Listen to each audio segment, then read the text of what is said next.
Welcome back to Etheria Restart. Today we're here because there is a new Animus that just dropped inside of the game, Fiamelia, and I have Hermes with me today who's going to completely break down her kit to let you know if this is an Animus that you should be investing on inside of your own personal account. Now, before I go any further, I need to thank Etheria Restart for sponsoring the video and urge all of you to download the game for free with this QR code or my link in the description. You're also going to get 10 free summons, which, who knows, maybe you could pull the new Animus with one of those summons. Let's dive into this, man. Hermes, thanks for coming back to the channel to take us through, with your expert opinion, another brand new Animus. Tell me why Fiamelia is special and what you like about her. Yeah, so I think she's a really interesting Animus. Obviously, like her aesthetic is cool. I always like when they have the little pets, like she's got this little ferret on her shoulder. So I think that's always really cool. But she's a really interesting one because it's an LD unit. And I think that's really important for people to know as well, is obviously those LD units you're going to need, instead of your normal anima prototypes, you will need your Apex summons. So it will be a little bit harder to get a Animus like this, but they are usually a lot better. And I think in the case of her, she is definitely a great one that if you have the resources to get her, I think she is a great option. No, I love that, man. And actually that makes me, it brings up a good point. When you use my code, it actually doesn't give the Apex summons, it gives you the normal summons. So you would actually not be able to pull her from the code and the summons that you do get from downloading the game. But you could accumulate them fairly easily throughout the game as you play through different missions, campaigns, and things like that. We've proven that time and time again here on the channel, how quickly you get summons available. All right, so Hermes, let's take a look at her kit and see why you think she's so special. Oh yeah. So we'll start with her A1, which on its, again, at its base level is a somewhat interesting A1, but it doesn't really show the true value of her kit, which I think is nice to have on some of these Animus where you don't really understand the full scope of the kit just from the A1, or it's not always their best move, which is really not what you want. But when you look at it, she deals damage to a single enemy and increases her turn meter by 6% for all allies not inflicted with dispellable debuffs. So what this breaks down to mean is basically, if there, for every Animus on your team, so ally Animus that does not have dispellable debuffs on them, she will get a 6% turn meter boost. Now, dispellable debuffs, again, the wording is a little bit weird on this move, but dispellable debuffs would be basically just a majority of debuffs in the game.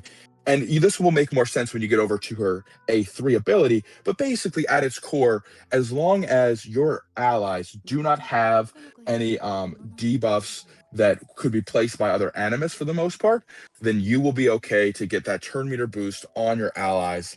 And you'll see what's even cooler about this is that as you get the lattice into this ability, it actually bumps up from a 6% to a 9% and all the way up to a 15%. So this A1 actually has a very high lattice value because you basically triple the turn meter boost of an A1 per ally. So if you have 4 allies in the battle, you're going to go ahead and get yourself a 60% turn meter boost, which is honestly crazy. I mean, you think about how fast you can cycle your turns with the 60%, that's awesome.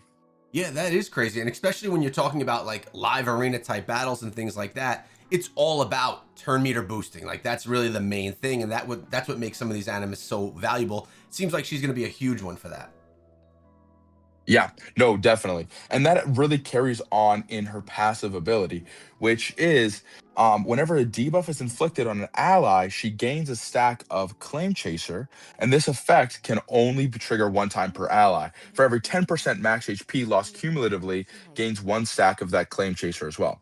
So, and again, we'll get into that what that buff is in a second, but really the base of this passive is talking that basically every time that an ally receives a debuff, that she will get a stack of this Claim Chaser. Now, what's really cool about this is that upon reaching 10 stacks, it consumes all the stacks and boosts her turn meter by 50% and heals all allies by 10% of her max HP. So when you think about this, this is really good. So let's say again, you have 4 allies in a battle. They all get a debuff on them. She's gonna get that 4 stacks of that Claim Chaser on her. Let's say that happens again. You're sitting at 8. You only need 2 more if you lose a little bit of HP. Then she's gonna get a really big turn meter boost, heal up her allies, and be able to come back around. Now, again, this one is made even better by her lattice. She is a very high lattice value Animus. And this is because what she does is she increases the healing effect of her own max HP by 15%. It increases the trigger rate down to 8% from 10, and she gets an instant turn whenever she gets this. So instead of just being a 50% turn meter boost, she gets an instant turn. And it gets brought down to 8 stacks. So you think just how quickly she's able to stack those up, cycle around to her turns, and get even more extra turns really is a crazy, crazy good ability on this passive. And again, that's not even an active ability. It's just your passive Yeah. move can give her extra turns. So you're saying someone that's hoarding lattice, this is one of the animus that you're going to want to drop that lattice into. Oh, 100%. We're not even at her best move in her kit, which is her A3, and you're already looking at like you need to be maxing both of these abilities out because of how much value they bring to her and her kit. So this is really a very, very good one to have, and that's without getting into the A3, which we're going to get into now. Yeah, let's do it.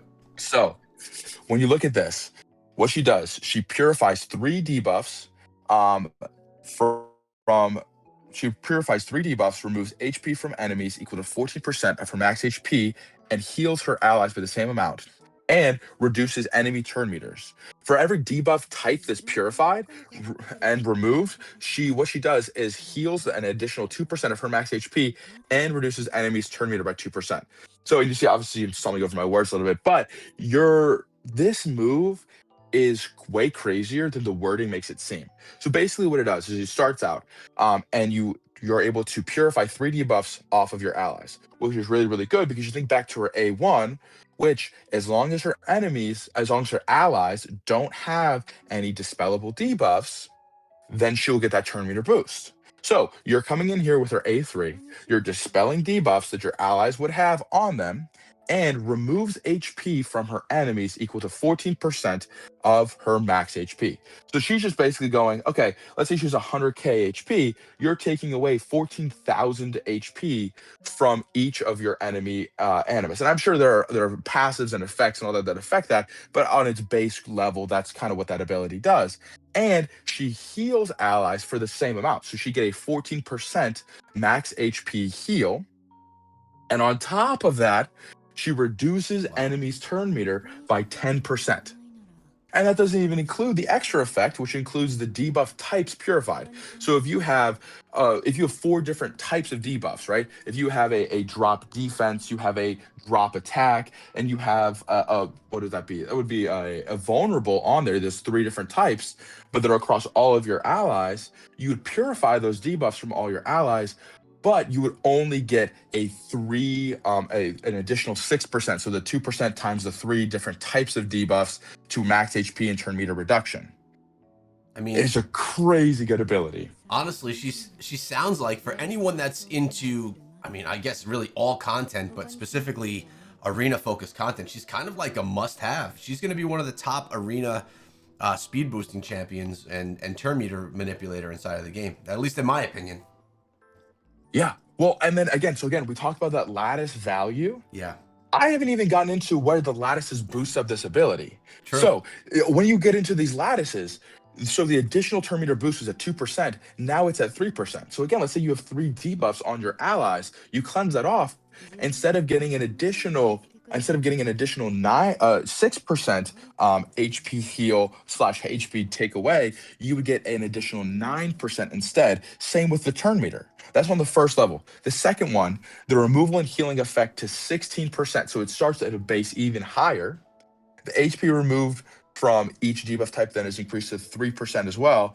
And then the purifying effect now dispels all debuffs. So what you get when you max this ability out is, instead of you just taking off 3 debuffs off all your allies, you are doing a full cleanse, a heal, you're doing raw damage to your enemies, you are also decreasing your enemy's turn meter, and also doing an additional heal, HP takeaway, and turn meter decrease based on how many debuffs you cleanse. Yeah, and her kit really synergizes so well together that she really is, honestly, I would say a must pull Animus. I think a lot of the banners they've had recently have had really, really good Animus and really good options for you to really pull in your account. But I think that this one is honestly one of the best that I've seen just because of how much utility her kit really brings. It's a very impressive Animus. I love hearing that. Whenever a new Animus comes, it's exciting. When it's a must-pull Animus, it's even better. So I love hearing that 100%. Now, there's an event going on inside of the game as well that you wanted to discuss, correct? Yeah. So this is actually really important. And again, it might be a little bit more for those people who are spending in the game or have a lot of summons saved up, or some that just get really lucky. But obviously, she is a full lattice out, right? You got to lattice all her abilities to really unlock her kit. But they do have this prowess up event. And I love these events when they come around because whenever you summon an additional copy of her, and you ascend her. So let's say that you've pulled one, right? You have your main copy of her. Then you pull a second copy of her. What you get for pulling a second copy is you get an exclusive perfect lattice that can only be used on her.